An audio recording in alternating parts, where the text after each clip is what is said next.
and we can get going. Right, you should all now be seeing the wonderful icebreaker and the mural board.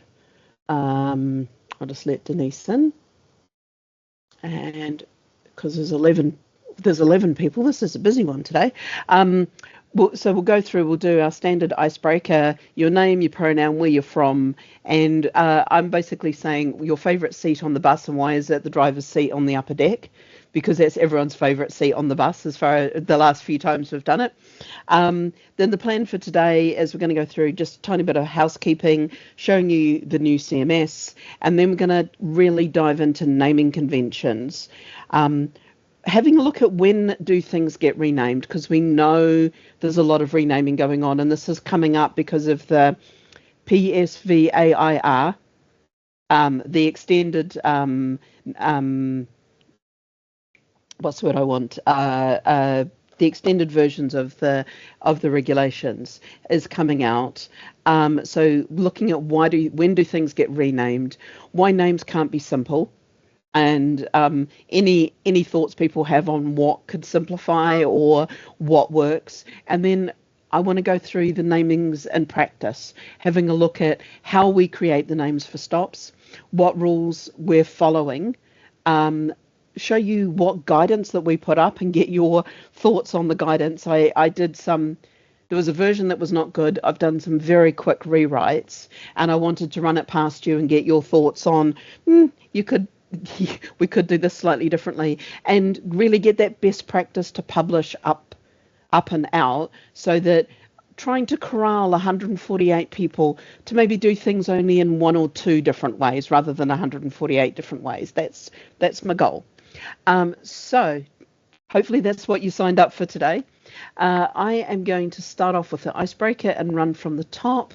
So I'm Dr. J, use they as a pronoun. I'm the hand waver, cartoon drawer, crazy person who gets to spend hours discussing in great detail a single field in a data set. I'm from DFT. I'm actually from ThoughtWorks. I'm representing DFT as the service owner. Let me just hide cursors, or that's going to drive me nuts. Okay, you're not going to let me hide cursors today? Right, I'll just deal with the fact that I see everyone's cursors. Favourite seat on the bus, if I can get to the upper deck with my legs at the moment, I like to sit in the driver's seat on the upper deck because my legs don't work very well. I generally end up sitting in one of the disabled seats down the bottom and cursing the fact that I can't go up and sit in the driver's deck and sit at the top of the double-decker bus. So, Andy Hunt, you're the next person up. Hello there, Andy Hunt from Cambridge and Peterborough Combined Authority, he, him. My favourite seat on the bus, upper deck. I'm not bothered which side though, at the front.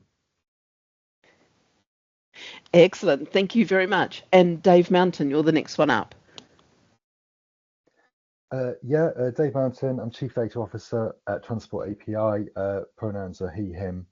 I think it's exactly that spot, and I think the job here is going to be finding an original reason. But I can think of one, which is when I used to go up when I was very little. There's a bit of glass that allowed you to look down at the driver because he had a mirror, which was the old way of having CCTV upstairs. I used to look down and see what he was up to. So that's the reason I like that seat. And you never became a bus driver despite that fascination? Career's not over yet. Denise, you're the next one up. Hi, Denise Thompson, Transport for West Midlands, part of the West Midlands Combined Authority. I'm going to say something different because actually I want to get off the bus as quickly as I can when I get on it, and I'm normally not going very far. So whatever seat is nearest the front of the bus downstairs is my preferred spot. Fantastic. Mark Hodgkiss, you're the next one up. I think you're still up. There we go. Yeah. Mark Hodgkiss, Scheduled Bus Service Officer, Westmoreland and Furness Council, he, him. Don't really have a favourite seat on the bus. Most of our buses are single decks, but because a double deck sit upstairs, but very rarely we sit at the front, leave that for little children. But normally on a single deck, towards the back, simply to give the front seats for those people who need them. So sit as far back and just find an empty seat, basically. Fantastic. I should also say, do you try to take up both seats or do you leave a seat beside you? Oh, I leave a seat beside me, but I try to make myself look as frightening as possible so no one wants to sit next to me. It's always the way that we do it. Jonathan, you're the next one up. Hi there, I'm Jonathan Bigwood. I'm a he/him. I'm Senior Public Transport Officer for Central Bedfordshire Council. Goes to look after NAPTAN and travel line data for our neighbours at Bedford and Luton boroughs. Favourite seat on the bus? Well, my licence to sit in the driver's seat has lapsed because I haven't kept up with driver CPC, so I can't sit there anymore. Yeah, quite like the front row seat upstairs if it's available for the best view. If it's a single decker, then near the emergency exits, it's got more legroom. Fair dues. Leon, you're the next one up. Hi there, Leon Byford, Product Manager at Transport for London. Pronouns, I like to let people take their pick. In terms of favourite seat on the bus, so some of our buses have a single seat directly behind the bus driver. And because I'm selfish, I don't like to be, if I can snag that seat, then it means that no one else is sitting next to me. So that's my preferred seat. That's the one just tucked just under the stairs, isn't it? It's like the little Harry Potter hobbit Yeah, hiding exactly. under the stairs seat. Nicholas, you're the next one up.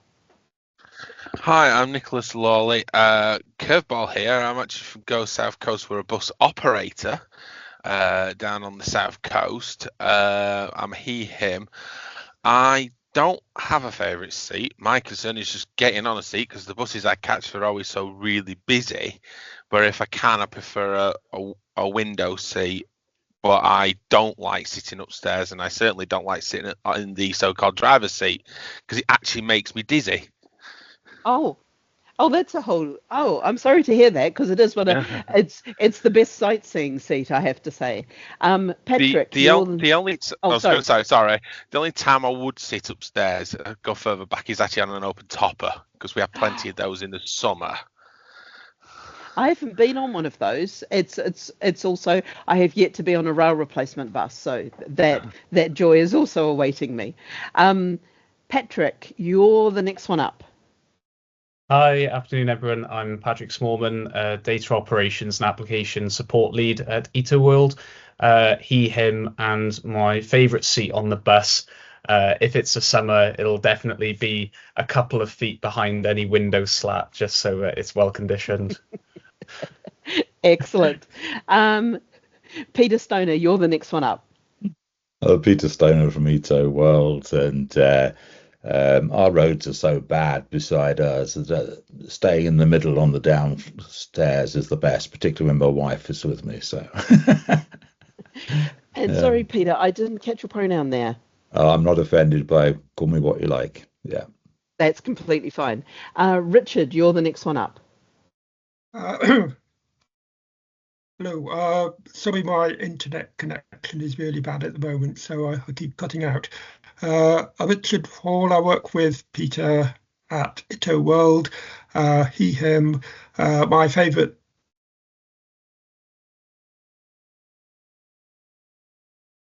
And poor Richard got cut off just as he said his favourite. So I'll go to Thomas and then Andrew and then somebody else also. Thomas, then Andrew. Tom Carter, Transport for Greater Manchester, and pronoun he/him, and favourite seat on the bus is top deck, right at the front. You know, like you can pretend you're driving the bus. The driver's seat, the one that's usually chosen. And Andrew, I think you were the last one in. Right. Can you see me? Good afternoon. My name's Andrew Guadalupe. I work for the West Yorkshire Combined Authority in passenger information. I'm he/him usually, and my favourite seat on the bus is upstairs on the left, kind of around the middle. That's me. Sounds brilliant. Thank you, everybody, for that. So running back through the plan for today, just to make sure everyone's on board, we'll quickly do the quick housekeeping. I'll show you the super new CMS. We're still developing and improving it, but this is the MVP version. And then we're going to go through and spend the bulk of the meeting talking about naming conventions, talking about names, what names are used for, when do things get renamed, why these aren't as simple as we would all like, and then have a look at some of the naming and practices. Because, and don't worry, I will nullpua everyone who points me to the schema, because there's 148 different variations of how you've all interpreted the schema at various points in the schema guidances. So I'm trying to understand what you're doing in practice. And we'll go through and then have a look at what we're publishing and make sure that it makes sense, and try to get you to coalesce a little bit more around one or two different ways of doing things. So quickly on the housekeeping, this is that like, subscribe, click the bell thing. There's a YouTube channel. You can watch this at high speed. You can follow us on Eventbrite and see the moment that I put up the drafts and publish these meetings. And you can also sign up for our newsletter, which means that you get a newsletter once a month from us, letting you know what we're up to. And also that same newsletter list is used for any outage notifications. So it's a good one to subscribe to. The next meetings in October, we're going to be talking about stop status, because that's come up a few times, and we want to talk about what's active, what's inactive, what's pending, what's new, what's revised. What are you all doing? Because I cannot make hide nor hair of what your systems are doing. So I want to understand this. Just let Andrew back in. And then in November, it's a TBD, probably going to be rail replacement buses. I should have what we're planning, I've currently got a concept of a plan. I need to get it into an actual plan. So once we've got that, we'll hopefully be talking about that in November. Just note, I've had to move one of the dates. I couldn't get back from Gotland in time because there's only so many flights a week from Gotland, and I thought they flew every day, and I couldn't make it back to London in time to run the meeting, so I've just had to flip it to the next week. We're going to have none in December, and then January we're going to do an update on where we've got to so far with the accessibility, and then February and March are TBD, and we'll just build up some more backlogs. If there's things that you'd like to see in the next meetings, just put some stickies there and let us know things that you would be really interested in diving into the depths of. Performance metrics, I've just put them up there. We're trying to give you all a view of how stable the system has been. I know that the previous NAPTAN, for a large number of times, especially when we picked it up in 2020, was flakier than the flakiest chocolate at times. And what we're trying to do with putting up the performance metrics is reassure you that that has been changed and we're now on a very stable platform. So if there's anything otherwise in terms of performance metrics that you'd like, on things that you'd like to see, again, put some stickies and let us know. And all the decisions made and the updates and everything that we used to have here, they're now all on the CMS. And when you click on NAPTAN and you go to the NAPTAN site, if you click on additional information, we've now got all of the guidance that we've put up. We've also got information about the A+ NAPTAN and the schemas and information there, and links off to the public meetings and everything else. We are also looking at putting the stability information here somehow and making this, I was going to say funkier, but I'm not allowed to use the word funky because it's in a government UK format and is slightly more official, so it might not have the cartoons of Beryl and Brenda. So I'm going to go through a little bit, and this may be telling you all how to suck eggs, but what I want to do is just ensure that when we're talking about a part of the system where names are changing, we're all going to use the same terminology and we're going to refer to the same point, because that's going to help me and help everybody understand. So very, very quickly, Beryl lives in Bristol, wants to see her friend Beverly in Birmingham. NAPTAN facilitates this multi-operator, multimodal, multi-LA journey because it takes all of the information out of those silos and puts it into a single data set of what is where across the system. And knowing what is where enables the rest of the public transport system to hang together, focusing on buses because it is the bulk of what's in there, although other types of transport are available. When we put in a bus stop, the local authorities go through a proposal, planning and provision of a bus stop. That's often where it will pick up its name or its temporary name or a name to start off with. That is then published into NAPTAN, which is published up to the national data set. Your bus operators use that information to build their routes, their planning and their staffing. They then build their on-the-bus systems, which have the next stop. At some point in here, I believe there is some renaming, and Nicholas, you're probably going to be able to give us a lot of information on this, but that is a place where we believe that there's some renaming that happens. That information then comes down to the real-time bus information. As the bus is zooming along, that adherence to schedule, those incidents, and being able to give the RTI information, real-time information of where the bus is. And all of that's combined up into various software, and I've still got Silverline rather than Silver Rail, have to remember to change that.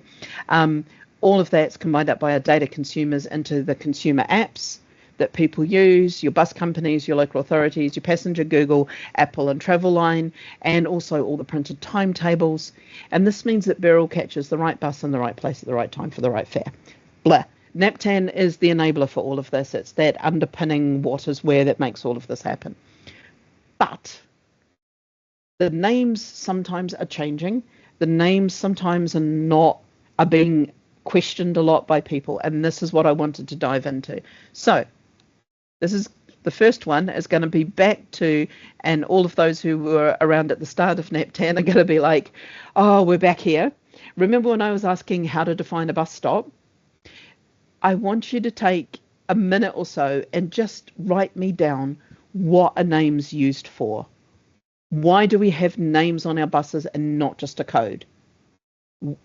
Give me your thoughts on that, because I think that thinking is really, really key to understanding what we all think about names. Hopefully everyone's familiar with Mural. If you need a sticky, I'll just drag a couple out there. Here's a couple of stickies for people to use of different colours, and a couple of different shapes as well if you need them. So just give me a few thoughts on what a name's used for. I'm going to turn on the timer for a minute. I'll give you 2 minutes. I'll be nice.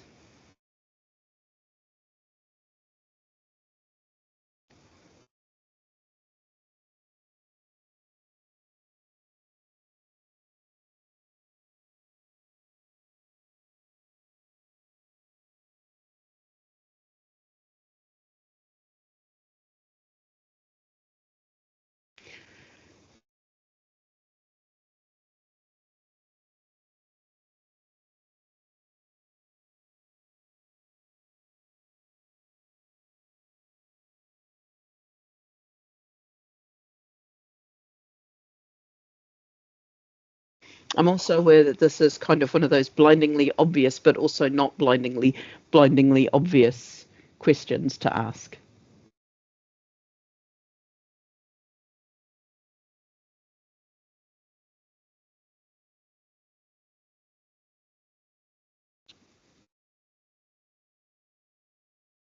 And I'll just zoom out ever so slightly.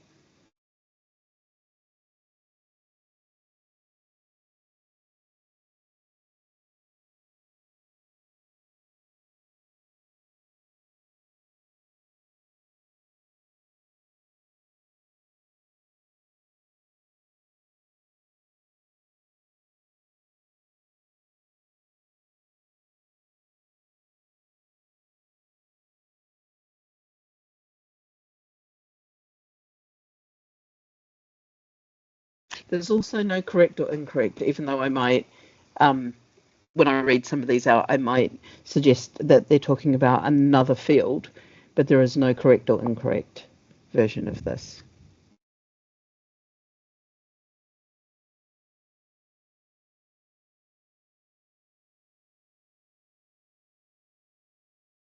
Okay, hopefully everyone's done. Let me just bring this over. So we've got human-friendly identifier. I like the human-friendly.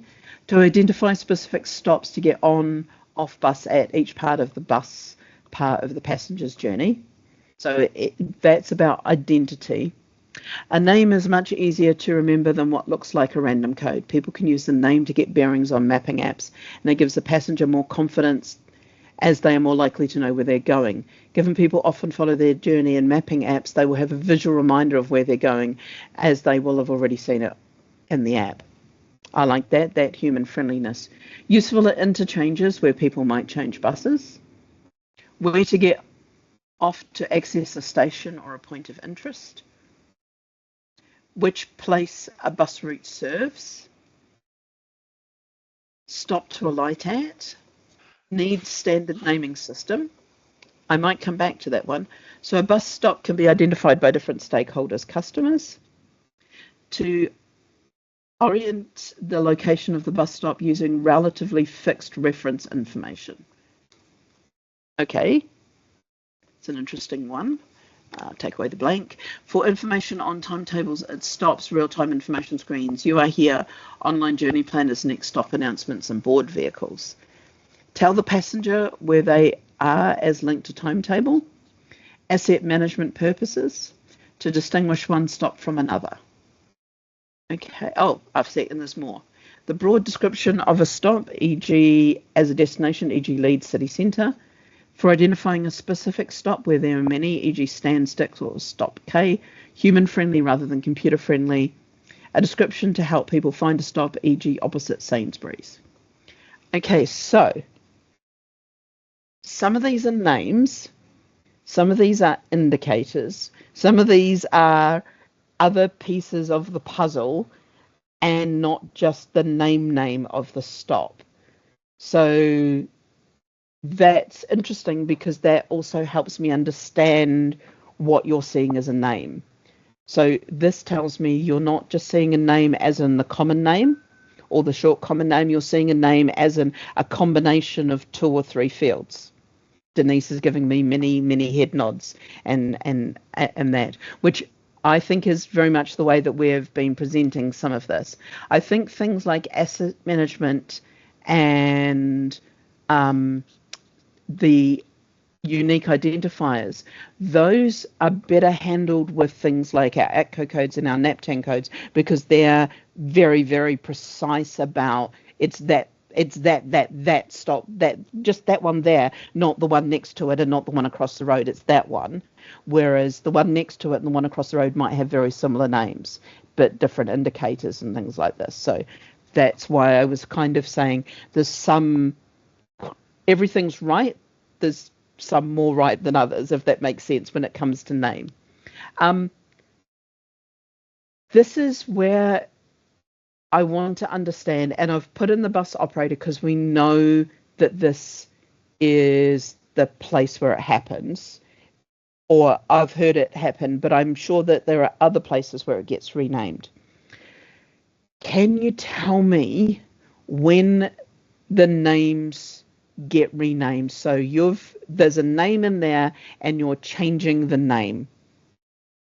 Give me some help understanding whereforth and why and whereforth width, etc. Our names changing. Denise, you've got your hand up. Rescue me from this bad English. Yes, you just said it then. Actually, I was going to say, do you mean when or do you mean why? But sounds like you mean both.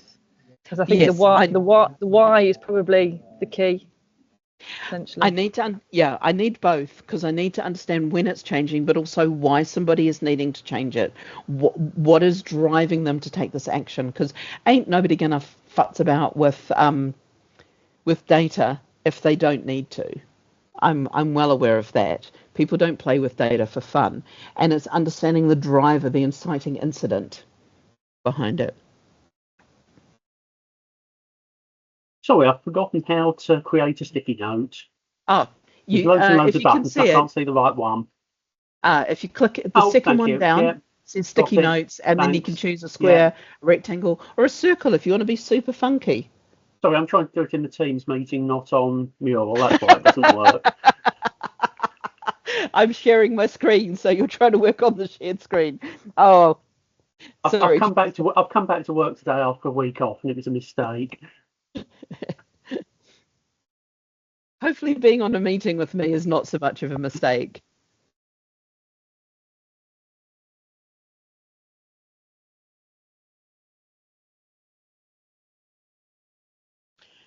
So also think about when in the flow and why somebody is changing it in the flow of the of that flow of information that we went through. Like I've focused on the bus operator changing it, but is there anyone else who might tweak the names? Dave, this is where you're likely to step in and go, I have several thousand scripts that run across here and correct all of these names.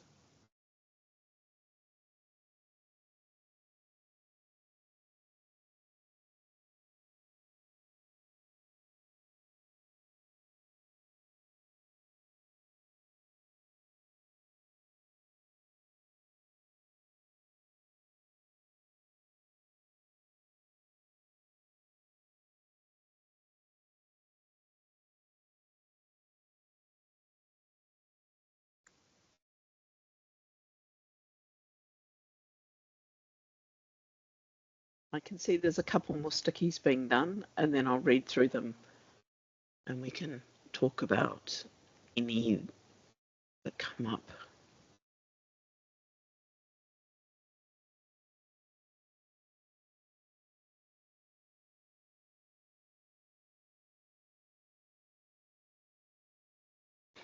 The other thing, just seeing one of the big ones where there's a new idea about how stops should be named, I want to avoid doing that because I don't want you all to go and change your naming conventions because that's quite disruptive. I also want to understand what the best practices are or what the best ideas are so that we can share them out, because we've got some new people coming in, we've got new stops happening, and we want to kind of build this in the best way possible. I'm also aware that Leon does TFL always London. There's rules, and then there's rules, and then it just goes and London. I'm just very aware, Dr. J, of some times in the past when somebody's had a bright idea, and we're not going to use pub names anymore, they say, because they might go out of business, or there might be, we want to put this. So we've had a big naming schemes that have disrupted things, and we're still living with a legacy. So this is part of my 100 trying to explain to people outside of this group that there are more than 148 different ways of doing everything, and everyone's like, why are there so many different ways? And it's like because people tried to interpret stuff, and then people tried to come down from above with ideas, and that's why I'm very much trying to corral or understand what we all would consider to be best practice, and just kind of gently herd my cats into doing things maybe one or two ways. Not that you're all cats, but it is quite fun. Right, I'm seeing a couple being finished off, and then when we've done those, I will read through them. Yeah, following what Peter said, so 20 plus years ago, there was a certainly strong guidance not to use pub names, because at that time pubs seemed to change their name every 6 months in some places. Nowadays it's schools that are a constant pain, because there are a lot of schools now, they're all academies. They seem to change academy change, and therefore change their name every year. So I'm sort of now going around trying to catch up with what all the schools in Manhattan are actually called, despite what it says on the bus stop. And I think also one of the things that we need to remember is that the physical world is represented in this digital world, and they need to align or be relatively alignable. So if the Rising Sun roundabout is still called the Rising Sun, even though the Rising, or Elephant and Castle, where the better one, Bricklayer's Arms. The Bricklayer's Arms not existed for years, but the roundabout is still called the Bricklayer's Arms. So, and all the stops are called the Bricklayer's Arms. It's because it's the landmark, it's the road name. or not so much the road name because it's the A something or other roundabout. But yeah, it's that kind of stuff that I can totally vibe that it's completely insane and everything changes. Right. Let's run from the top and see what these are. And I think one of them's even answered the next question a little bit as well. So change of name of establishment, change of land use, change of brand. Oh, change of brand. Can somebody help me understand this change of brand moment? That was me. Convenience stores or supermarkets changing the brand, as alluded to with the change of names of pubs. One thing that seems to be happening a lot is that the co-op in particular are getting rid of branches of their stores, and they're becoming things like spas or cost cutters or something else. And then there's always that risk because it's often a franchise, then it could end up changing brand again. It's like petrol stations as well. There's another one where it could be 1 year an Esso, the next a Texaco, then a BP, and then they seem to just change like the wind. And especially if you're naming the stop because of its closeness to that convenience store or petrol station or something, it's because it's a good landmark and it's a good spot. You've got that problem. Well, that might be an interesting one to have a look at as to how we name things without branding, or what, whether the brand is the name or the store is the name. It's an interesting thing to pull to one side and just go, how do we do this? Because that's a really important question. Previous names have no bearing to people using the bus, may be named after historical curio. Absolutely.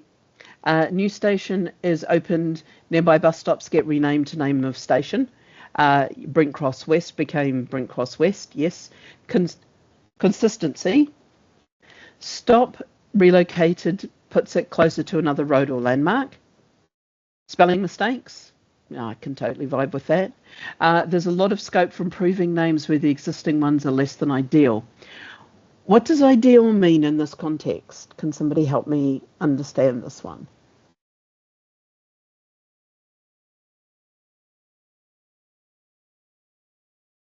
I'm guessing, it's Andrew here. I'm guessing if there's names of landmarks or I don't know, public houses, landmarks that might not get away with here in the 21st century being named after that particular thing. That's what I'm thinking. I know a particular stop, which I'm not going to mention, that I think needs to be renamed, even though it is named after the pub, because the pub is actually quite a racist. The name has quite some racist connotations, and I almost want to go and ask it's one of the ones that's on a route that I use for planning out and thinking about things, and I want to go and ask the local authority to tweak the name to not be that particular pub, because it's got racial connotations. I guess you can feed back to them, to the local authority. Yeah, it's one of the find the feedback form, which I'm still. You might notice it's not in publication yet because we're still working on sorting that out, which was last month's conversation. The relationship between localities, common name, and indicators needs to be, I'm assuming, better, improved, making sense. One of those would be a reasonable next line there. Because we have that one wasn't mine. I put one in. I think I was the person who answered the question, the next question, so I've moved mine. But that thank you. Because I'm a consumer of NapTown, but not a creator of it, and that is when in consuming the data, I think that's one of the challenges. I think we'll come on to this. I don't want to run ahead too much, but I think that's where that's going as well, which is that there might be consistency within a region in terms of all of these fields, but when we combine it on a national level, everything can start to look different in different regions. And so knowing the rules of putting it together, which is if this is what you're trying to do, then put the fields together this way. If this is what you're trying to do, put the fields together this way. And that really needs us to define the different uses. And we're saying stop here, but it's more generally textual descriptors for a stop, which could be combinations of fields. I really like that, and I like that focus, because that's essentially the problem of y'all are consistent. TFL's definitely consistent. It does things in its own way. Everyone does things in your own way, and you're generally consistent within a local authority. Although sometimes when I can tell when somebody's changed historically, there'll be some tweaks. Trying to get that to make sense nationally, I think, is part of the quest of getting these 148 ways to coalesce, even if it's 2 or 3 ways and 2 or 3 variants. But at the moment, I've got 148 data dialects to kind of think about. And I know, Dave, you've got the same problem, or your problem be my problem. So because we have duplicate common names or other things, other breaking NAPTAN issues, I think those two kind of line up. Also in West Yorkshire, we are trying to get one name for the stop for all stakeholders. You've got bus operators changing names, you've got people changing names, or you've got more than one local authority changing names on you, Denise? Oh, it's not you. Sorry. It's me, Andrew Guadalupe. Sorry. So basically, we one bus stop could have just lots of different names, and it could be confusing. So we've just decided that we're trying to have one name for a bus stop. So the bus operator uses it, real time uses it, the short name and the common name. It's all the same stop. That's the dream anyway. That is the goal we are all aiming for. A name is a name is a name. It is bonkers, I have to say. Names change if the reference changes, i.e. Sainsbury becomes Tesco. Yeah, absolutely. Old Kent Road Tesco's will one day change to something else. But at the moment, it's still always Old Kent Road Tesco's, because it can't be the Old Kent Road Superstore, because there's actually 3 superstores down the Old Kent Road. There's Tesco's, there's the Lidl, and there's the Asda, that are all super large stores. So it's got that kind of, branding helps. Have changed names in Leeds and West Yorkshire to make the bus network slightly more understandable and relevant to customers. We're moving away from name of road, side road model. Oh, that's interesting. So when we get to the next part, there's a whole section called how we create the name. It's going to be really interesting to get your thoughts on how you're naming those, because the name of road, side road is what's now pouring myself, what's in the schema. But also the schema doesn't cover some eventualities and creates other issues with it because they're not that obvious. So we'll definitely cover this one. Experience, what do people call it, ask for? Yes, bus operators often know more what passengers are calling it. Changes, side road on a new development is built and gets a name. Yep. Pub, supermarket, school changes name. Existing name too long for AV system. There's a limit of 48 characters in the name field.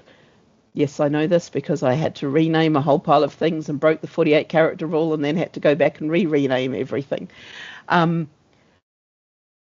48 characters doesn't feel that long. How long is your AV system wanting things to be? Could the person who did this one let me know? I can't remember off the top of my head. I know there were 1 or 2 where one of our bus operators said that sort of that name didn't fit on the screen comfortably. Okay. I can't remember the exact numbers either way. Okay, yeah, no, it's one of those ones of it's really good to understand the length and the systems and see if short common name works. But that means that we've got to all do short common names, which is some people don't. Then there's a new idea. For our sprint stops, we've created an extra piece of information to complement road name, common name of 4, giving trip, attractor, destination information. Which feels like you're putting in the 4 that landmark information that we created but nobody uses currently. Denise is giving a nod of like, yeah, could be. Again, it would be good to get guidance if that's something that we could start using, but because we've created them, but we haven't actually we've had to record that locally in a spreadsheet or something. That's what we've done. okay, because and that's what you're doing in the Naptan name. Is that right? That's if you go to the bus stop, there's some information there that says such and such and such and such shop for Wolverhampton University or whatever. Aha. Oh, that makes a lot of sense. Okay, that helps me understand what we're talking about there. I'll go through these last couple and then we'll go through any questions that have arisen.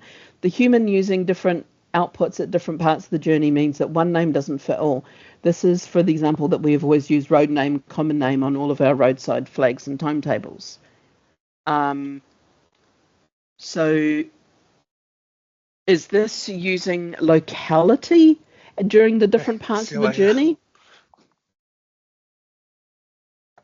So I guess it kind of, I put the one about AV as well. I think the perspective of the place that you're needing to get to changes depending on at what point in your journey you are, whether you're pre-planning it on a journey planner, whether you're looking at it on a map, whether you're at the bus stop, whether you're on board the vehicle. And therefore, for example, we don't always put locality on everything, because if you've got a whole list of Birmingham, it can become too much, because you know that route only is in Birmingham, but on another time it might be there. So we kind of flex the bits of Naptan that we use depending on which bit of information it is. So and I suppose the question is, what do you mean by name, which you have alluded to. For us it's more than just common name, which is what I'm trying to say, in that sticky in a very bad way. Oh no, you're not saying it in a bad way. I'm kind of really getting the idea now of how you're using things, and the the fun that is MPTG at the moment, and its lack of layering in many places. It's not doing what it should be doing, of giving that ability to dive in and pull back as you get closer. So I would anticipate if there's a stop and it's in Birmingham, but it's in a suburb of Birmingham, as I was far away from it, I would see Birmingham, and then as I got closer, it was the suburb of Birmingham, and then it became the stop. Is that what you're anticipating? What should happen? Yeah, I think so. I think, as I say, it depends on what piece of information you're looking at and where the user's head's at the time. But I think it is about that whether it's a hierarchy or just being able to aggregate or disaggregate that in a sensible meaning. I know for a while there was a big debate about how information should be ordered on a journey planner when you see stop information, whether you start with locality or whether you start with common name, whatever. But my preference was always it should make sense as you read it. So you'd say, what is it? The road name, I'm on High Street at a stop adjacent to the common name, which is in Birmingham. So that's how my preference, but everybody's different. Whole host of historical stuff, but that changes to my next point about when you're on the vehicle, because you're oriented in a different way, and you might already be on a road which is a common name and you're turning into it, So yeah, that's where I'm coming from on it all. Yeah, I think this is bringing up a really interesting point around when names are used, and I've got a little bit around what Beryl sees when she travels, and maybe we can go and focus on that, and I'll make sure we've got enough time to kind of dive into that journey, and I'll quickly bring across different parts of the journey. We can dive into it, because I only brought in one example, but I think this is a really interesting thing around the different contexts that names are used, because everything's contextual and subjective. Who knew my queer theory work would actually come in useful when discussing the names of a bus stop? So the location the stop is named after, e.g. pub changes its names. New better name for onboard announcements. I am aware also that some bus operators use the onboard announcements almost like branding. I know that there's some up in Yorkshire who've made a point of recording all of their next stop announcements with local voices and local radio peoples. So that, is that you, Andrew? Well, no, it's not us, but Transdev have done that in West Yorkshire and North Yorkshire. They got a BBC local person to record the voices of the stops. So yeah, we named the stops, and he says what the stop is when the bus comes to the stop. But unfortunately, he passed away, but his voice lives on. Oh no, that is sad, but I'm pleased his voice lives on. Yeah. It may mean that when there are new stops, they may need to work to get his voice redone somehow. AI. AI, yeah. I wasn't going to mention the dreaded AI word. Nicholas. We actually have specific announcements in certain areas. We tend to use a general continuity announcer for most of ours, but in one of our areas we do use a local DJ, and it was part of an arrangement we have with them that works well for them, works well for us, and it means obviously we've got professionally sounding because they've got the equipment to do it.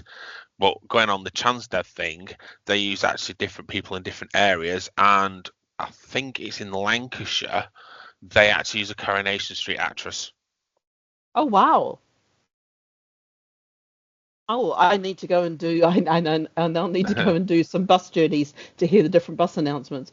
Leon, how do you do it in London? I know that you've got the same voice. Is it an artificially generated voice, or do they record every name?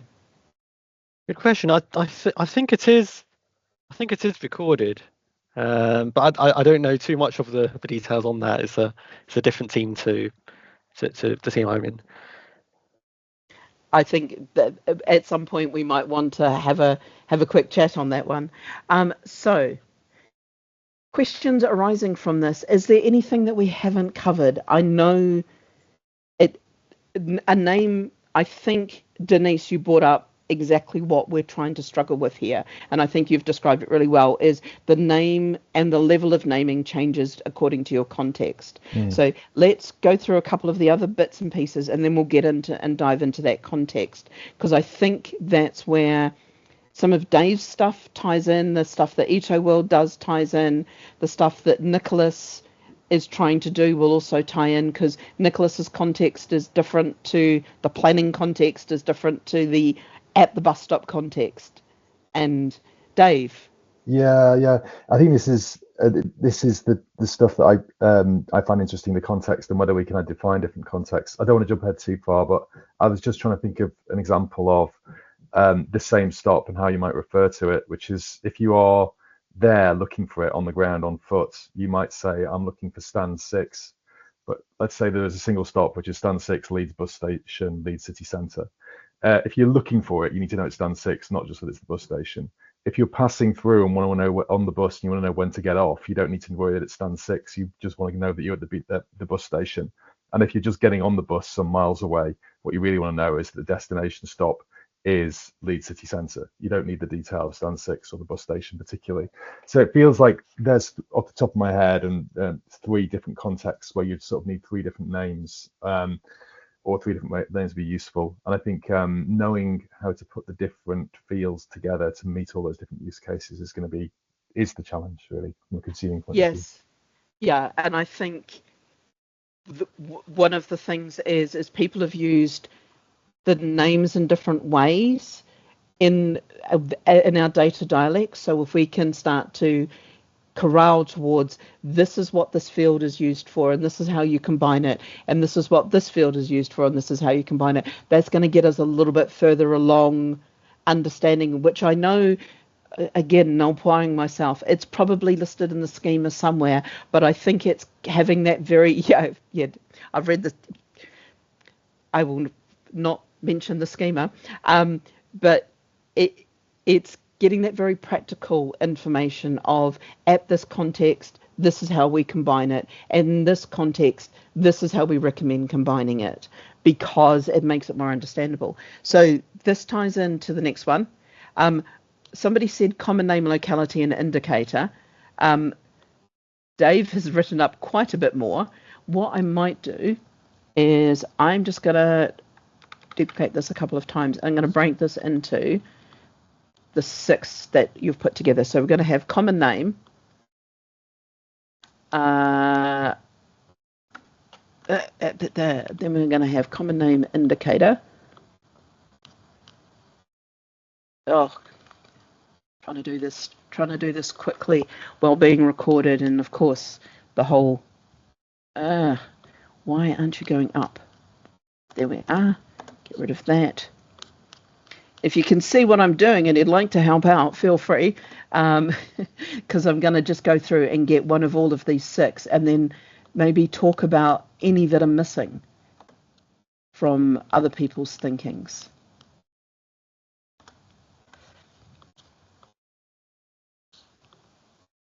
Yeah, I was the reason I've shared this because it was about 4 years ago. I just did analysis just very quickly of one stop and how I think 4 different providers had generated a name, because I was looking for the rules that would be consistent, which means that we could be consistent with all the services. And off the top, just doing it very quickly, I found 6 different services doing 6 different approaches. Okay, and I'm just going to quickly run back through the historical version and grab the full-on sticky that I copied somewhere that's got all of them. Can I grab that? Because we're now missing 2 of them because we went and edited. Here we are. If I can just grab that sticky, can I grab it back out? No, I can't do that. So I can see it, but I can't grab it. Can you remember the other ones that you put in there? I'll put the other 2 in, which was, and they were 2. It was 6 arbitrary services I looked at just to show that, demonstrate it. There were many others, I'm sure. Yeah, because I know that there's quite a few. Because I know that bearing is interesting. Because no, it's fine, Denise. I should have done the sensible thing of putting one off to the side and then duplicating it 6 times and then doing it that way. And yeah, we all got enthusiastic. That's completely fine. I know that bearing's interesting because it's used by the buses and by the real-time systems to know if the bus is leaving the right way from 2 adjacent stops. Or that's how I've been told that it works.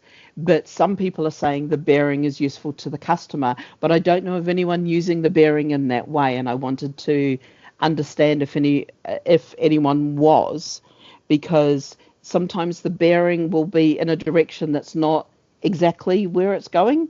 And I'm going to say, confusingly, it's a little bit like the tube directions in London, where sometimes the westbound tube is in fact going south for a bit and then going west, but it's called the westbound tube and the eastbound tube because they're trying to indicate the broad directions, north and south, north, south, east and west, where the tube is going, not the fine directions.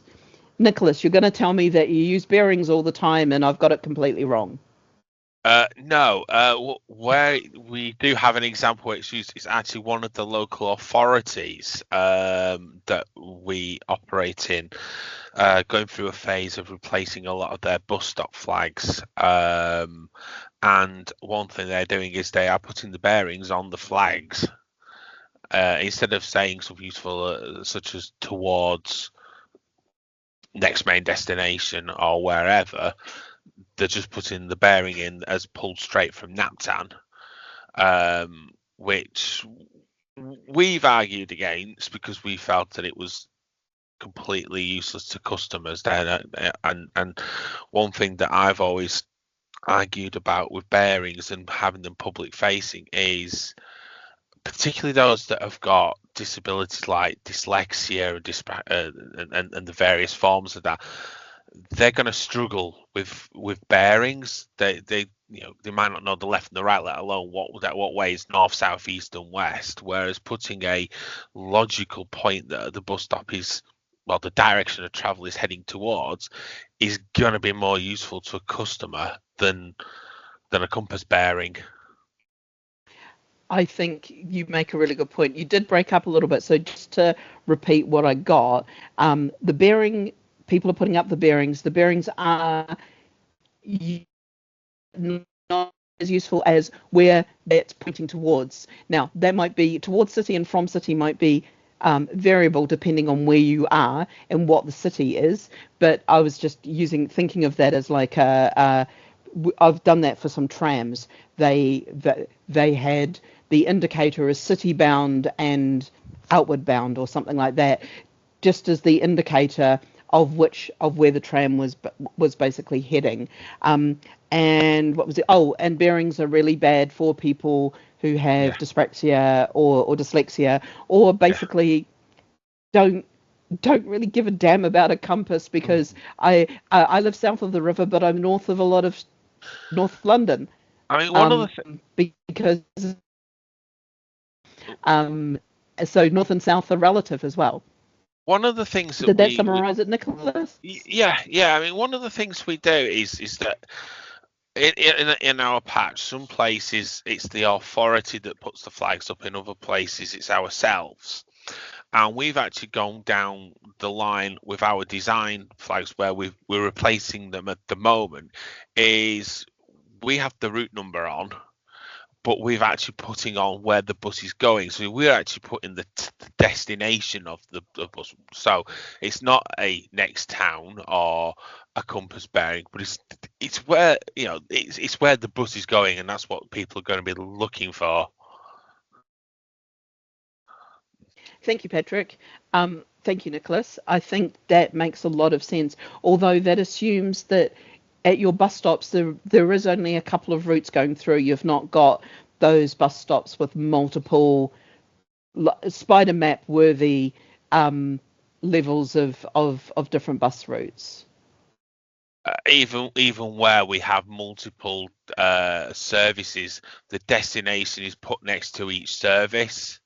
Oh, that makes a lot of sense. Right, now I've got you. Now I've got it how it looks. So you'll have the bus route to city, bus route to university, bus route to somewhere else entirely. And if there are multiple routes going to the same place, then we group them together. Going to university. Right, I can see it. Sorry, I was mapping it out inside my head because I can see what it looks like now. Bear with me. I might actually be able to show you. Just bear with me. That would be amazing. We'll go to Jonathan while you go and find that. Yeah, I was going to say the idea of putting sort of, I'm aware that we've got eastbound, westbound that comes up in travel line, but the idea of putting that actually on bus stops had never even occurred to me as a possible. We tend not even to put bus route numbers on bus stop flags, because the network changes so often that we just haven't got the resources to keep it up to date in the way that something like TfL has. Sort of in an ideal world, towards wherever is a good idea, but again, that can change. We've got one route that was a circular that went clockwise round this particular loop. It now goes anti-clockwise round. We've got another route where the buses on both sides of this road are going to loop, and number 17 goes clockwise round this estate, 17A goes anti-clockwise round, but they're both going to loop. So, yeah, I'm not sure what it would be nice to do something better than we do, but I'm not quite sure how. It might be the wrong way around. Let me just. You might need to turn your blur off so we can see it. And what I will do is, if I double click on you, I think if I do this spotlight for everybody, you pop up big. Excellent. Oh, excellent. So when Wildfell closes, the bus is the stop name. The route is 24. It's towards Castle Point, and the 38450 is probably the NAPTAN code or the plate code. That's the ATCO number, or the extract of the ATCO number. Oh, brilliant.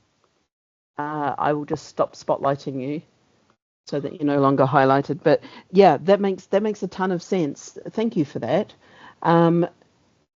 Peter. Yeah, there's quite a lot of stops that would have a direction in the indicator, eastbound, westbound, something like that.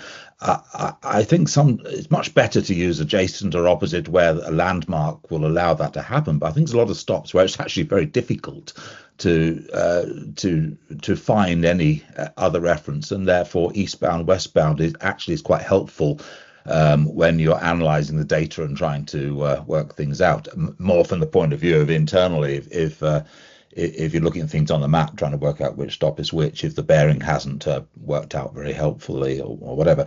I'm just remembering though also some Roger Slevin and his being a creator of a lot of this in the past, but he was actually sort of adamant that the towards information, which I agree from the passenger point of view is very good, but that logically belongs to part of it's the service data, and it's where the bus is going. It ought to be derived from in some way from the actual data using the stop. It's not part of the actual location of the stop itself, and a practical reason for that, of course, is that it tends to, where you do have multiple operators using stops and you haven't got control of you can end up with a stop with its naming which is very favorable to one stop and not another, and then I don't know, Mark, you remember in the Lake District at once we had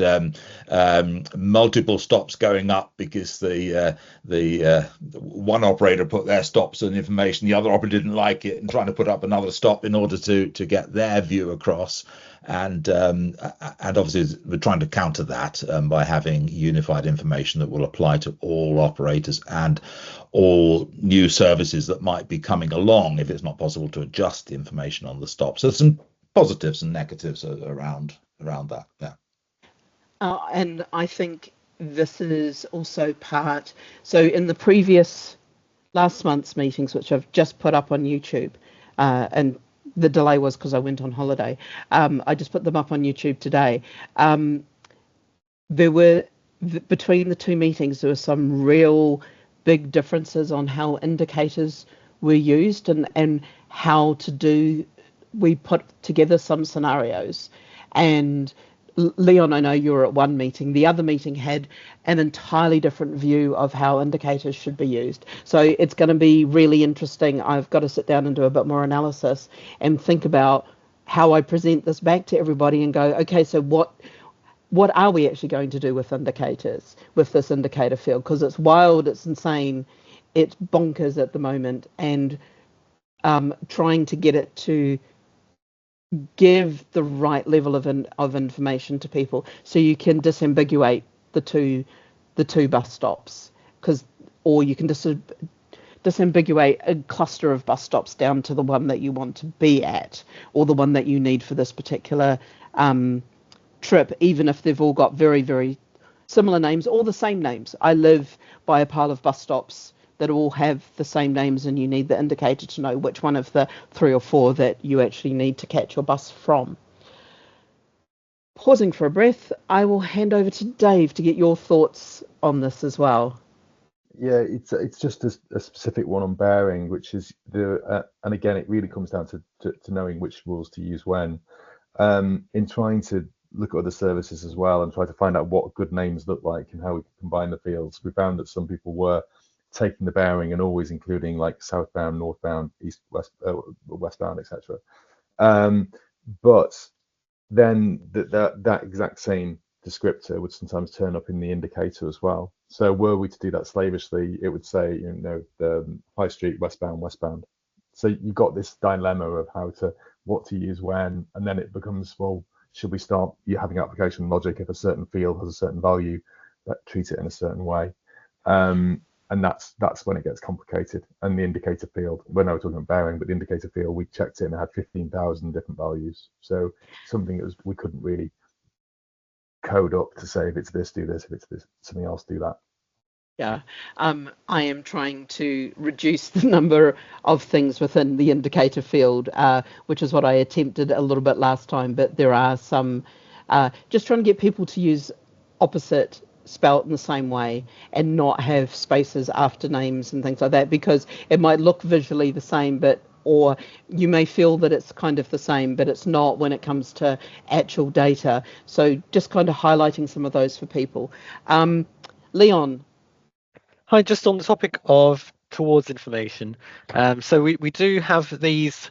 I mean, it's not in NAPTAN, but in our kind of asset management system, we have a separate field for the towards. So similar to what Nicholas showed, underneath the actual stop name, you've got a sort of towards, and then these places. And to us, we sort of treat it differently to the destinations of the bus routes, because I mean, if you have a few bus routes leaving at a particular, or call at a particular bus stop, they might have a few different destinations, but the towards will tell you like generally where they might go, and it may be that if they go in to a few different places, then we might list a few different places like towards this place or this place.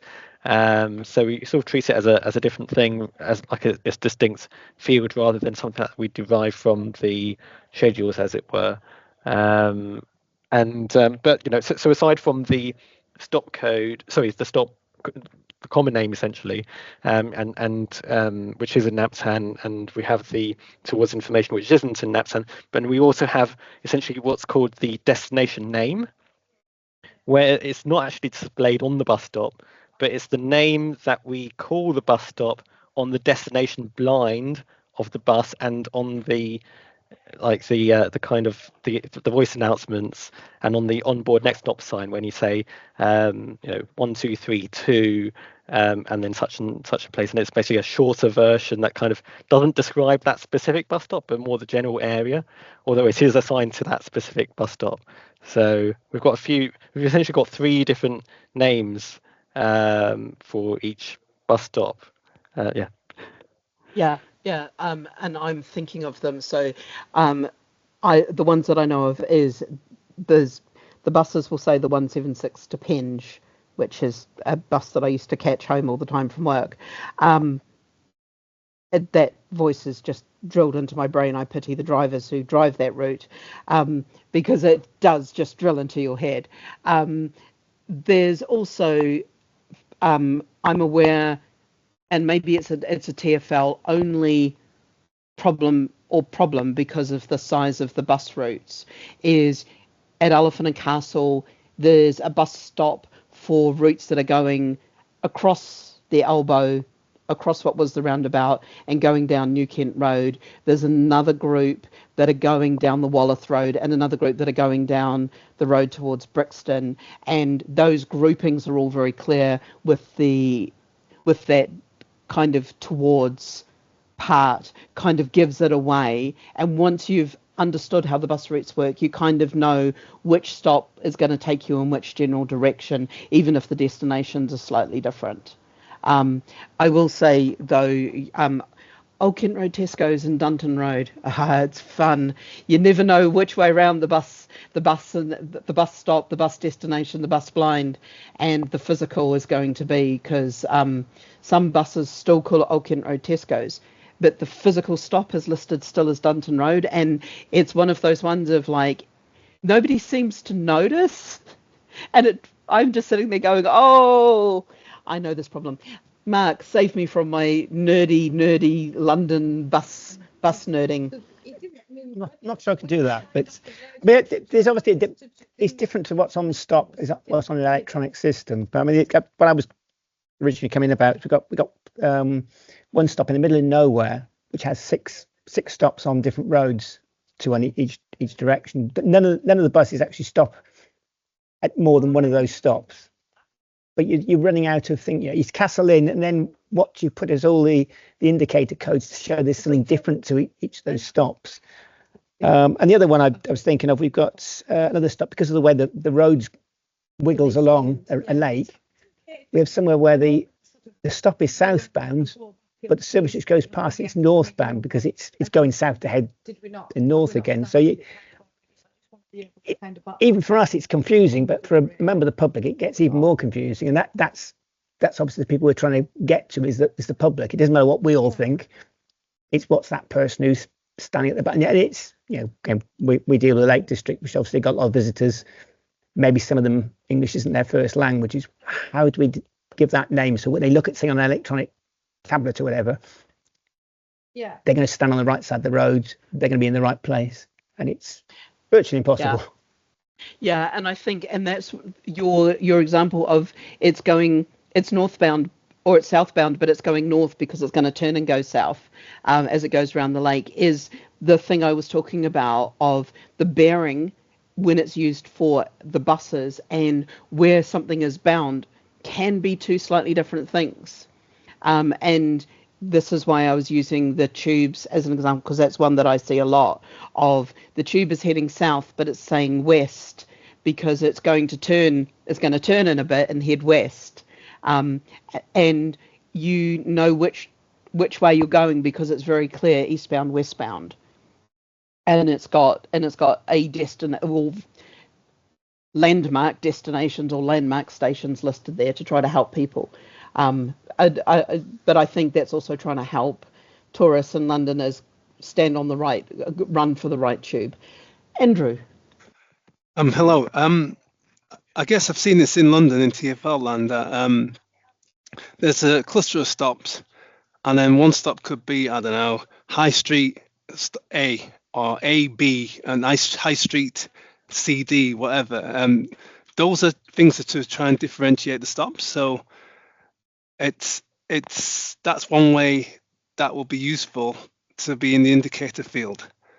If you have a suffix after the stop, and that's in the indicator field, and that adds to the actual common name, so it means something. So and we usually do that for bus stations.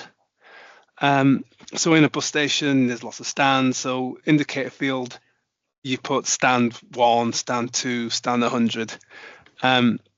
So that's the value of it, I guess, and maybe we should do that instead of going for eastbound and westbound. We just call it High Street Stop A, High Street Stop B, or Stop 1, Stop 2.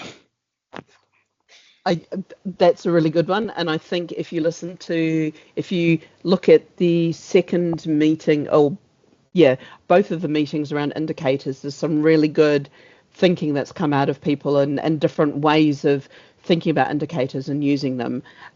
Jonathan, I'll go to you, and then we're going to start looking at some examples because I want to see how you all would call something. But Jonathan, I'll come to you next. Yeah, in theory, I completely agree with what's just been said. I've known the London Bus Network for sort of probably for getting on for longer than I care to admit. And so certainly when I was young, it was only really the key interchanges round to what the town centres in London that had identifier letters on the bus stop. Now I think it's almost across the entire network. But from the perspective of the Shire Unitary Council with not very much money, the idea of going out and sticking identifier letters on all of our bus stops around the county, some of which don't actually have a physical bus stop flag or any physical bus stop markings, we just can't do it. Jonathan, and it's not you who did this, but I am aware that there are some Shire counties who found a bus stop when they cut down a hedge. They found a bus stop that had been missing for 8 years.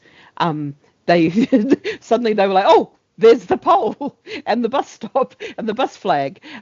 They just had it down as a marked stop, but had never figured out where the flag had gone. They thought someone had nicked it and it would just hid it in the hedge when they finally got around to cutting it. Yeah, I found one on Street View in a neighbouring council's area recently, and they thought it had disappeared 20 years ago. So maybe the hedge there had been cut. It is one of those things. I've just put your common name indicator. I've just done High Street D and Stand D because the indicator is the D and the High Street or the stand is the name of it. Although often when we're doing stands, people tend to call the stand D and then have the indicator BD because they need to indicate between the different stands. So that's one where it fails slightly, and I'll just indicate the indicators by putting brackets around them because this is one of those weird moments. But So maybe playing with some examples might help us slightly too. So what I was going to ask, doing some naming and practice, I've created a few little examples, trying to figure out what we might call these things. I've tried to indicate a monument, a church, a post office, 2 roads that have a T junction, and yes, I've only used the capital T junctions, not the lowercase t junctions, because I understand that they are 2 different things. And I've tried to put some stops and different orientations on this to get an idea of trying to say the bus runs along and follows where the bus is going. This bus runs along straight. This bus goes up and turns. This bus just runs along straight. Same with that one and same with that one. So take a second and put up, or we can talk them through, whichever you prefer.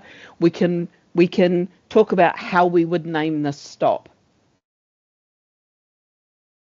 And maybe the different local authority people could put in what they would name the stop. And then that's going to help us kind of see how many different ways there are of doing kind of the same thing. So have a think about what you would name these stops here, what they would be called, and what you would name the stops if you have the same roads but the bus continues along Mansfield Road. And then we've got a monument as we drive past, we've got a church, and we've got a post office. You can make anything you like around those names, but help me understand how you would name those stops, because these are as close as I can get to realsies looking variations that allows people to give me. Yeah, so if they would give us different names, give me the different names that it might be. Would it be Mansfield Road? Would it be Nottingham Road? Would it be, how would you call this stop? Because null pointing myself, there are rules somehow in the schema, but trying to figure out how to apply them in these situations is not the easiest.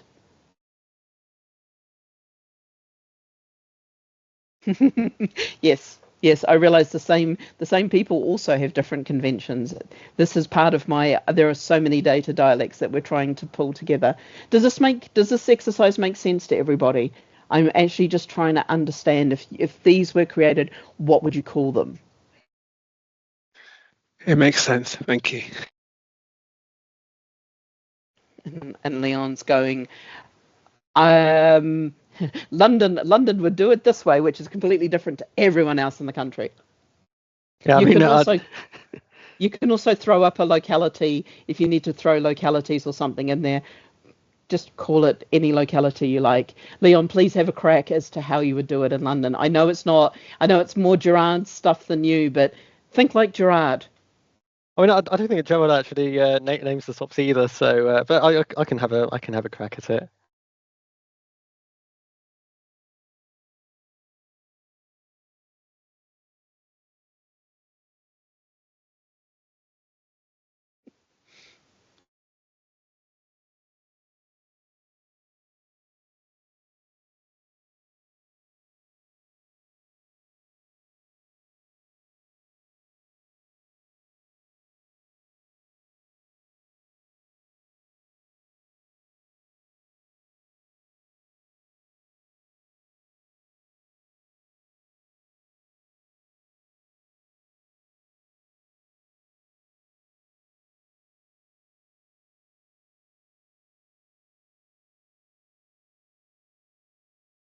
Oh, and one of the reasons for using post office, for those who want an ultra nerdy moment to win at any Trivial Pursuits or pub quiz, the most used name, or the most common name for a bus stop within Great Britain is post office.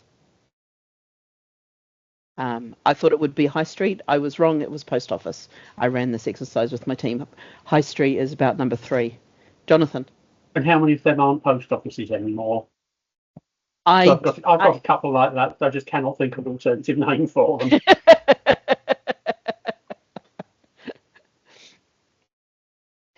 Can I ask what? Sorry. Yes, Richard. I was just wondering, are we assuming there's any kind of landmark next to these bus stops? There has to be a reason why people would want to travel there. So there must be something nearby that people are wanting to gain access to. I'm assuming there's some houses. I just created this randomly. I would assume that this is just your common variety. There's some peeps who want to catch a bus. There's some Beryls. I'm not talking about an origin. I'm talking about a destination. If people want you to travel to this bus stop, then there must be some reason for them to want to go there. It could literally be that it's right next to Beryl's house. I don't think there needs to be a landmark for every bus stop. So we're assuming there isn't one. I'm assuming for the top example that's on the screen now, those top examples, there is no landmark. They are literally, there are houses nearby.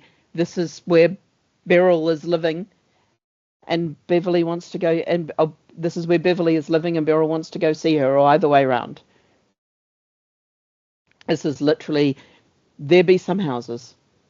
I think that's quite a common occurrence for a lot of bus stops, is that they are just literally somewhere near some houses. We do have a lot of bus stops in the country. Denise, I see you keep starting to talk. Yeah, no, it's okay. I've just had a brain freeze in terms of what we do for nap time, because I'm not as close to it as I used to be, and I don't want to say the wrong thing in terms of what we do here. But part of my brain has stopped because we kind of work on clusters. So if there was a reason that it made sense, I'm thinking of the second example where it looks like the stops are on different roads. I'm assuming one's on one road, one's on the other. We would give them, I think we would give them the same common name if we needed to, even if they're on different roads. I'm trying to remember, but I don't want to say the wrong thing. Hence, I've stopped because I've suddenly got a bit of a pause going on about what do we actually do. Where it's a simple, there is just a side road, it would definitely be, that's the common name, that's the road, that's the indicator, but in T-junctions is hurting my head, so I've stopped. Yeah, I was doing it, this one is much more a side road convention of just like, there is the side road and your bus stops are by the side road. One is as the side road turns, the other one's across the road, which is a very common setup for a lot of bus stops as well. So yeah, take your best guess. I've got lots of examples. So let's start from the top and just have a look at the different ways that we have named the stop. So we've got a common name, Nottingham Road, Street, Mansfield Road, indicator, ? Nottingham Road, stop A, TFL, maybe. Nottingham Road, stop B, TFL, yep. Common name, Mansfield Road, Street, Nottingham Road, indicator, yeah. Street, Nottingham Road, common name, Mansfield Road, indicator, tricky, so might need to look for another common name in order to have different indicators. Stop names, Nottingham Road or Mansfield Road Junction. Oh, I like the junction. Mansfield Road fits NAPTAN rules as side road, but not ideal. Our authorities would use different names and variations, even the same coordinator using different conventions. So we've got Mansfield Road, Nottingham Road Corner, Nottingham Road Junction, name of junction, Nottingham Road top bottom. I'm assuming top bottom or top. I have top and bottom. Either top or bottom. Often depending, especially if you've got one at a stop at one end it could be called Nottingham Road top, and the one at the other end could be called Nottingham Road bottom. Which assumes that people see the top and the bottom of the road as the same. Yes. The same areas. Right. So yes, that one's, which is relatively simple. Not relatively simple. The should be even simpler, but isn't. The side road, Mansfield Road, stop A, Nottingham Road, stop B. Street, Nottingham Road, common name, Mansfield Road, indicator could be adjacent or opposite. Stop names, Nottingham Road. Nottingham Road might be better, but depends on how many more stops there are down Nottingham Road. Nottingham Road using the side road, not main road convention. Right? So even just with a relatively simple something, we've got some variations there. I love that a lot of you are using street, which is a field that's used but not used, that didn't come up in any of the, it's only come up in two of these here, but it's actually featured quite a bit here. So that's quite fascinating. Yeah, Dave, I know I know the pain. I've done quite a bit. Opposite, adjacent, outside, near. Yeah, see the op and the op, I'm trying to get those at least combined together, and the two adjacents at least combined together, and get rid of the people who've decided to put in just a comma, because that makes no sense. And then, yeah, some of these ones are also, I love the way Starbuck is also not with a K. Right, running back here. So we've got a monument. So we've got adjacent monument, opposite monument, monument opposite, monument stop A, monument stop B. TFL's using the ABs. Monument at adjacent, stop names monument, monument or name of monument, name monument, indicators adjacent opposite. So this one we're a little bit more coalesced. We've got a monument on a road. It's a bit easier because we're not caring about the road name. We're caring about the monument name, because the monument's kind of the obvious thing. Church or name of church. On our systems, we'd possibly include locality for clarity. I'll just get Dave back in, who's dropped off. Church name stop A, church name stop B. Name of church or something's church, indicators opposite outside. Stop names church. I love the way that this one uses using outside and opposite, not adjacent and opposite. And that is, again, one of those questions is what is outside and what is adjacent. But these are all the questions that I get to ask everybody. Post office. You thought this was going to be simple. You thought you all knew what a name was. Locality, post office, stop. Locality, post office, stop. So you're using locality for the post office, but not for the church and not for the monument. So you're assuming that the monument and the church are going to be obviously enough, whereas when you come to the post office, you need the locality to disambiguate. Post office will include locality for clarity on our web app NSA. One coordinator would only use as a last resort due to frequency of closures. I totally understand. Stop names post office. Names post office, indicators outside opposite, risk of post office closing, moving. Yeah, absolutely. So what rules we follow? I don't think there are. We'll just ignore that. Just trying to think how much time I've got. Okay, I want to think a little bit more on this context with Beryl, because I think that's going to lead into the best practices. So let me just do a very quick unlock Beryl as well. So can unlock those, right? So this is Beryl being new to the area. This is Beryl. I'm just going to quickly do some of this.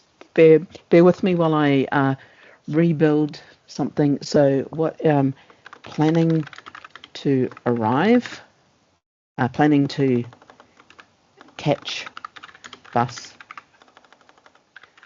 from stop, and then if I grab my Beryl with her thing, and she's on the bus. What was the other context? And there was planning as well, wasn't there? So there was on the bus and there was planning. Let me run and grab a bus, because this makes it a little bit more logical when I try to follow this later of figuring out. So this is Beryl on the bus.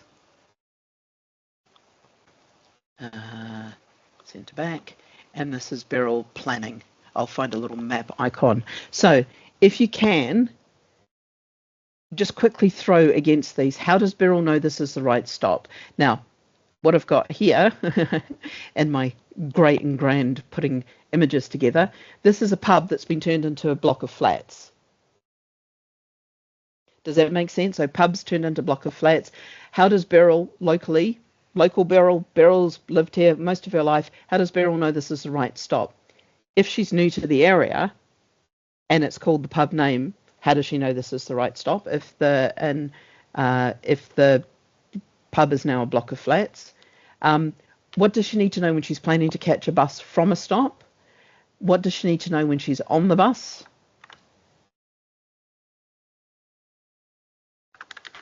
And I realise that this is basically upside down because her journey is starting at the bottom, and this is when she's planning the journey.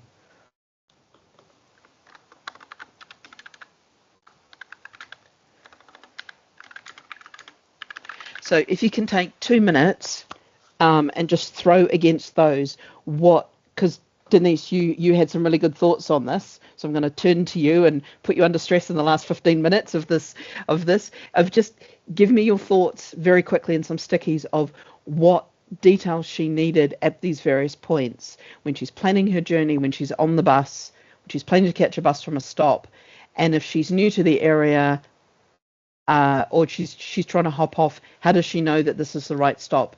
And how does Beryl, who's travelled the whole time, know that this is the right stop? Maybe she's catching a new bus service today. Does that exercise make sense? And yeah, everyone just throw your thoughts up, and we'll go through it, because I think that's going to help with the best practices in some ways. Although I don't think we're going to get best practices out of today somehow.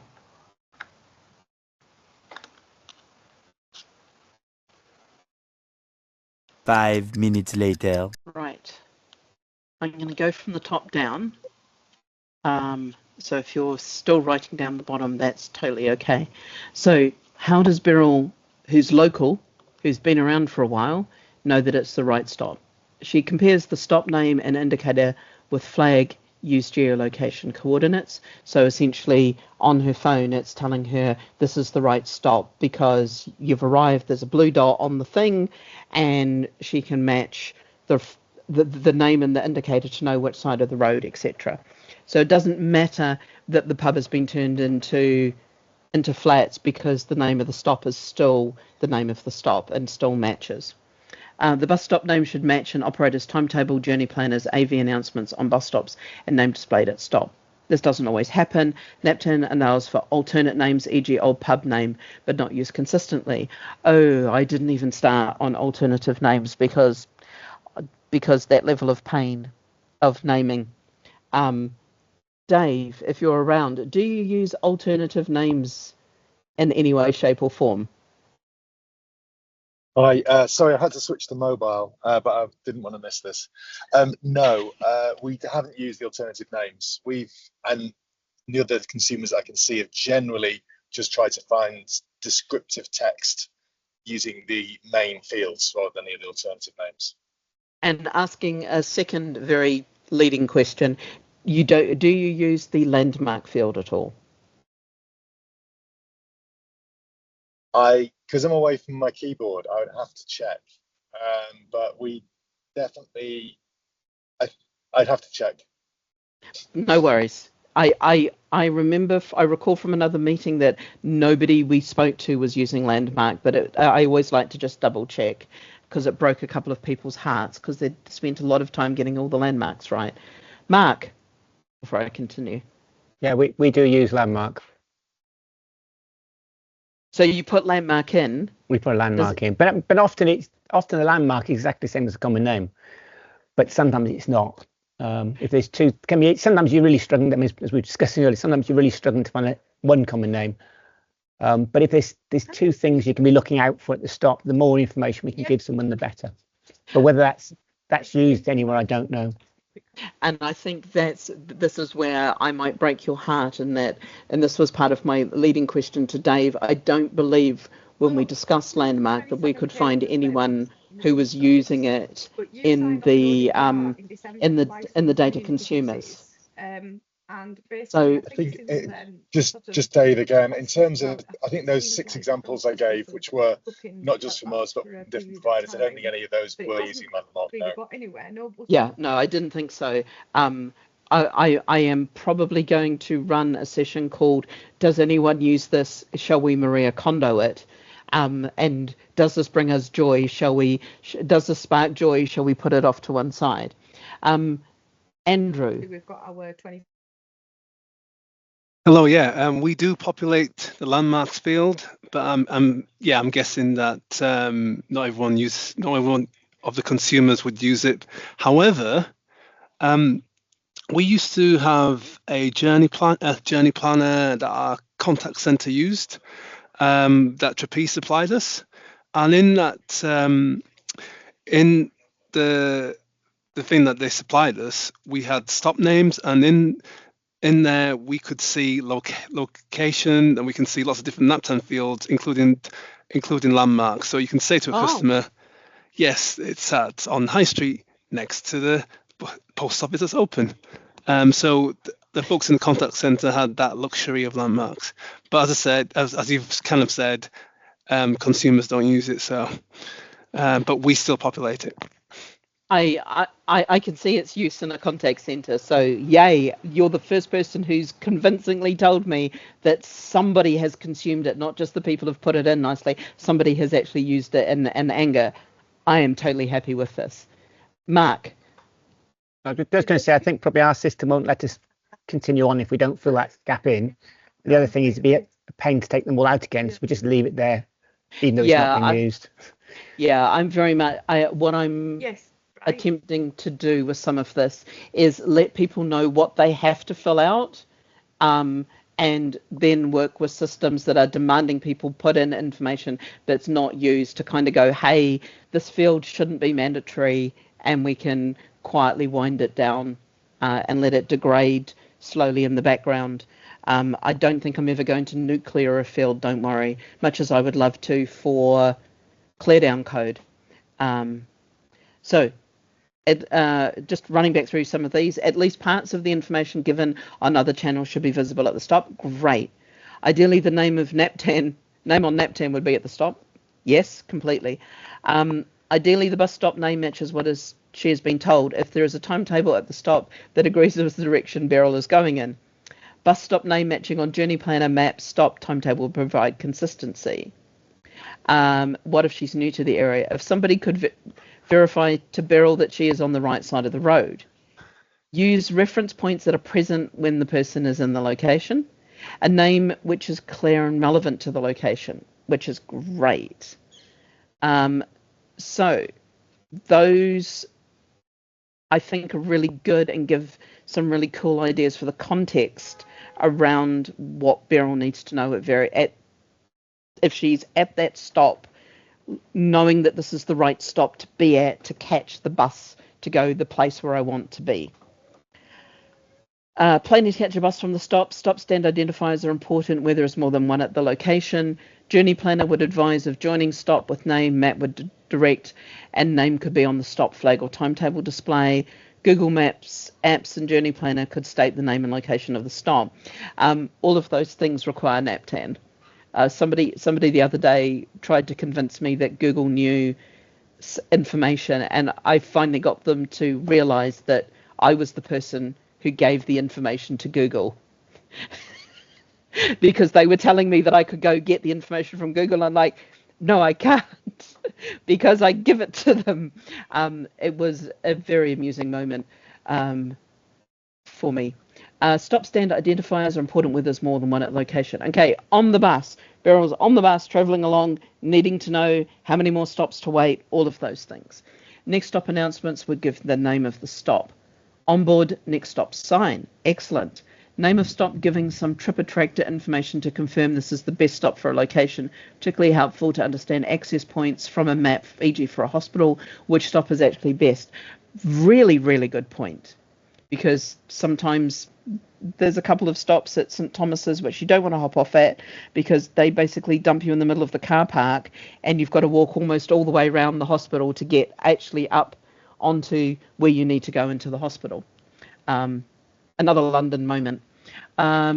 Onboard next stop sign, journey planner would show map, and some can also show stops on the line of route, so the passenger will be aware of stops immediately prior. Absolutely. Needs to know what to look out for, so out-of-date names and side roads don't help. Completely.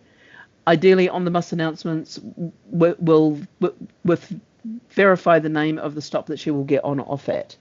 Denise? Yeah, I just thought it might be worth fleshing that out a bit to sort of make that why that's important. So, for example, I think one of our challenges in next bus announcements is, and we've worked with our bus operators when they've requested different names, is the fact that if you change a common name, it can throw out other common names because you're not supposed to have the same common name. But just thinking of the hospital example, you could want to call many bus stops the hospital, as a common name, because there could be, a big hospital all the way around it. But for Naptown, you can't do that. And it's not actually that helpful, especially for whatever reason. It could be residential. You still need to call it something that's distinguishable, which is where I think that distinction of you could have the full hospital announced for many different stops, but that you need the uniqueness to remain within the convention. So that personally for me is where the difficulties coming in, because it's fine that we're being asked to do it on a little bit of a route by route basis at the moment, but it's kind of missing that global perspective which we are trying to provide as a local authority. So we're not trying to be difficult, but we're trying to say, like, we need to meet both objectives at the moment with what the rules are or our understanding. Hopefully that helps people. That's excellent. Thank you so much. Right, Nicholas, you're next. Oh, just going off on Denise's point there, we have a couple of hospitals where that does happen, and the way we kind of get around it is we either use the hospital as a locality, or we include the hospital and then the stop name refers to the part of the hospital. So you could have main entrance, A&E, radiology, whichever part of the hospital it is. So then you've actually got the specific major parts of the hospital are included as the stop name. That makes sense. I wish they'd done that for St Thomas's. Leon, this is not picking on TFL. Andrew. I was just about to say what Nicholas has just said. For mega hospitals, we've kind of named it after the wing of the hospital or the department or the main entrance. So we've done that, and we've named hospitals as localities. I think Peter advised us on that one, Peter Stoner. Thanks, Peter.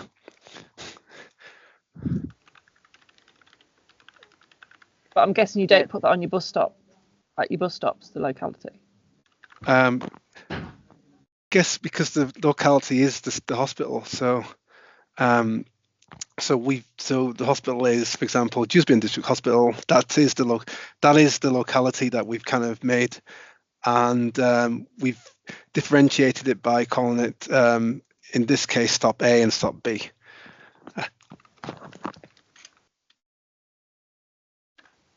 Okay, cool. I think I've got that. So the bus stop name on the plate is kind of the locality, which is the hospital. And then I've just put it down as main entrance AB, just kind of combining both of your things together, even though that's not quite what you said, because I was trying to shorthand it. I like that gist. Thank you. No worries. I love that I came up with a third option that was part of bit of A and a bit of column B. Jonathan. Yeah, again, it could be difficult in practice. There's some hospitals where you've got to stop on the main road, which is, on some routes, that's the nearest stop to the hospital. Some routes then turn right at the next corner and stop outside the main entrance, but other routes go straight on and go further away. So I'm not sure there's ever going to be an ideal here. I think what some of it is kind of saying, if you want the hospital, here are your stops, and then hopefully the route planners do here it's a 2-minute walk from the stop around the corner to the main entrance. That extra bit of route planning, they're doing the walking part of the plan as well as the bus part of the plan, because that's important as well, of letting you know, hey, this stop takes you slightly past where you need to be and you walk back to it, or you walk round the corner to it, because that's important to know which entrance to try to walk in. We've got 10 minutes. Oh, good. We're doing good. Search. So planning the journey, search by name of stop, geolocation, SMS code, or browse by bus route. Good. When you say geolocation, I'm assuming you're meaning locality, not eastings, northings. Well, I did mean the essentially the eastings or northings, or the Latin long. Searching by your, like, if you're on the app, search for by your what stops are nearby, essentially. On nearby. Okay, so it's kind of the arrow. You're not expecting somebody to put in the eastings, northings. No. Just No. just using your phone's location. That was the bit that I just wanted to double check what was meant by geolocate, because it does mean quite a few different things. Street name. That's kind of it. When does anyone think postcode when you're planning a journey? I know some people do. If you're driving, I guess you do to put into your sat nav, but on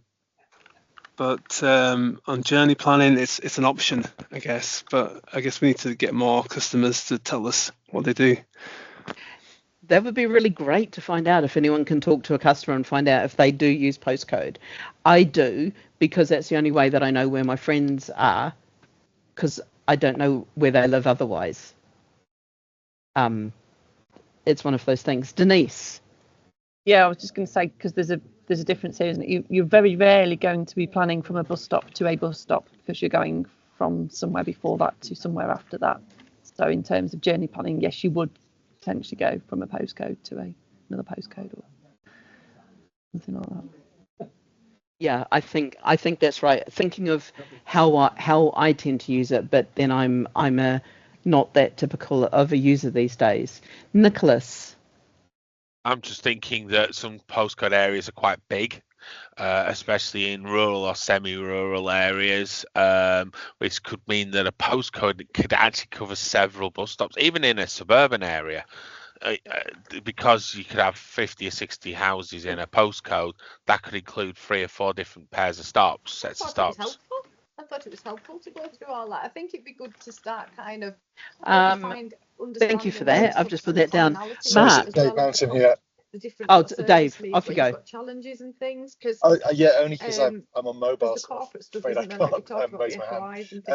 We definitely do see people using postcodes in the journey planner requests that we get. There's one other point I wanted to make about the long searches as well, which is combining the geo and the fields is really useful. And one of the features we've launched more recently is to be able to search on multiple fields within that town, and even things that aren't within that town. So actually that don't make it the stop name. So things like the street that the stop is on, because that might be how the user understands their stop to be called. It's actually on a particular street, and that's the only one they get from that street. But it's not a great bus stop name. And so we have this kind of combination of different fields. So even if you searched for some text, particular street name, you might find that stop, even though that street isn't in the stop name. Brilliant, thank you. Mark, sorry, I had to mute you so we could hear Dave. That's fine. Off you go. No problem. No, okay, we had a problem a couple of years back. We had the postcode of one of the colleges in the area. Barrier to moving on with things. There's a stop on the other side of a busy dual carriageway, which has the same postcode. And it's telling people to get, if you're coming southbound, saying get off this point and cross the road. Well, you'd take your life in your hands, sort of thing. There's no crossing points. There's a metal barrier down the middle of the road. So that's where postcodes. I mean, someone just said that some postcode areas are quite enormous. So it would be. It's a good idea for if you're in a car, but if you're on foot, you could end up in completely the wrong place, unfortunately. I think I don't know this place you're talking about, but I do have a very good example of a bus stop where you then have to cross 5 lanes of uncontrolled 50-mile-an-hour traffic. going between the M1 and the M25, and I have no idea if that bus stop is ever used in any way, and I want to find out. Sorry, Mark, I'm just going to have to put you on mute again. Right. So very, very quickly, these are the best practices that we've published. So we've I took the stuff and just tried to make it make sense. So I've said try to provide meaningful stop descriptions using common name, street, locality, and indicator. So I created one which was Post Office Stamford Road Weekly opposite, which was just an example. I just created something trying to explain what these mean. Check your stop descriptions match, don't repeat information. So I was trying to advise people who are new to NAPTAN not to repeat information. So don't put all your stuff in common name. So don't put in and look at how these combine and keep the information separate so that you don't end up with opposite weekly Post Office Stamford Road Weekly opposite, because you're combining the locality and the indicator field in the common name to create something that's going to be very, very hard for systems to parse. That's the information that I've tried to put together. It'd be really great if you've got a minute or two just to kind of put there, if there's anything there that's a red flag that you're like, oh no, that's very much not what you want to be doing. That would vibe very, what you've said would vibe very, very badly with what we're actually doing and what we're trying to do. I tried to be as sensible and as clear as possible without being overly directive, but also without being, please go read 54 pages is the latest one of schema to try to figure this out. I kind of wanted to give something clear and fairly unambiguous. What we're also going to do is I recognise also that there's a NAPTAN data guide somewhere that I need to get hold of, which is slightly out of date. Slightly out of date, has very different information to this around how to put in a stop on NAPTAN. One of the problems is we consistently just use the word passenger.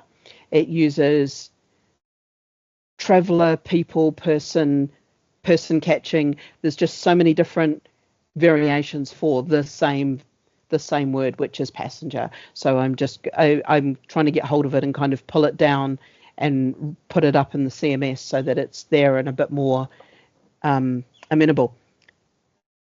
Taking a breath. So have a read. That's also up on the NAPTAN site. If there's stuff that you think, oh, you should change it, take a screenshot of the bit and just email it to me and just let me know, oh, actually, this, you should say it like this, or this would be much better. I've done my best and I'm not a content writer. And the last thing, in the last few minutes, I'm going to give you our usual feedback corner. Just let me know what gave you joy, what was good and useful about today. Was this actually useful? What frustrated you, what wasn't good or useful, and what made you sad, what we missed, things that we should be doing that we aren't covering here. Take a minute to do that, and I'm going to stop recording because we've done 2 hours on common names. So, and we didn't even come up with a general agreement as to how to name a road, how to name a stop on a road. So thank you all for your time, your patience, your energy. I know this is an interesting experiment to keep doing, so thank you very much.